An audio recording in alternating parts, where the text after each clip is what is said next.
moved by it and I was so heartbroken. একটা মানুষ থাকলো না কেন সেটা নিয়েও জাজ করে দেয়। আমরা কেউ নই জাজ করা, সবাই সবারই জার্নি কমপ্লিট করতে এসেছে এখানে। আর যদি থাকার থাকে থাকবে, যদি না থাকার থাকে থাকবে না। জিজ্ঞেস করো দেবকে, আমি রুক্মিণীর সঙ্গে একটা বাড়ি একটা ছাদের তলায় থাকলে আমার তো রুক্মিণীর সঙ্গে সপ্তাহে একদিন তো ঝগড়া হবে।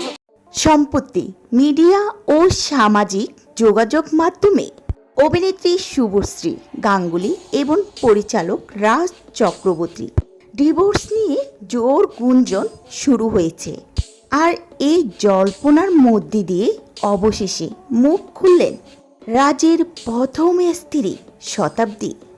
নতুন করে আলোচনা আসে রাজ চক্রবর্তী ও শুভশ্রী বিচ্ছেদের আসল কারণ হলো রাজের প্রথম স্ত্রীকে ঘিরে।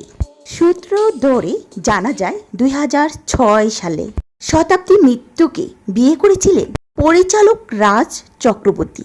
আবার সেই বিয়েটি ভেঙে যায় 2011 সালে। শোনা যায় একাধিক নায়িকার সঙ্গে নাম জড়ানোয় রাজের সঙ্গে ঝামেলার সূত্রপাত হয় শতাব্দী। তবে শতাব্দী ও রাজ তাদের বিয়ে এবং বিচ্ছেদ নিয়ে কেউ এখনো পর্যন্ত মুখ খুলেনি। হঠাৎ করে ধূমকেতু সিনেমাটি মুক্তি পাওয়ার পর যখন দেব আর শুভশ্রী মঞ্চ শেয়ার করলো, তখন সোশ্যাল মিডিয়ায় বেশ ইঙ্গিতপূর্ণ পোস্ট এসেছিল। শতাব্দী তার ব্যক্তিগত আইডিতে রাজ চক্রবর্তীকে ইঙ্গিত করে লিখেছেন, কিরে কেমন লাগছে?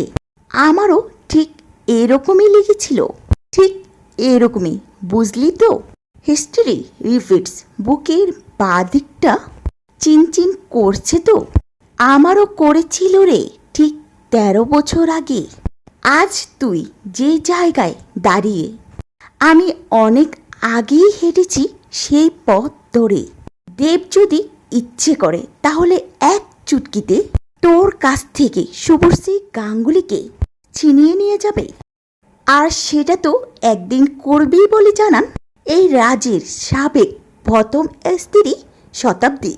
তবে শুভশ্রীর সঙ্গে রাজের বিয়ের পর যদিও শুভকামনা এসেছিল শতাব্দীর তরফ থেকে সেই সময়টি। তো ভিউয়ার্স, কি বুঝলেন? তবে কি সত্যি রাজ ও শুভশ্রী ডিভোর্স হয়ে গেল? জানা যায় এই সম্পূর্ণ খবরটি গুঞ্জন। সব বিতর্কে পিছনে ফেলে তারা দুইজনেই এখন সংসার জীবনে ব্যস্ত সময় পার করছে।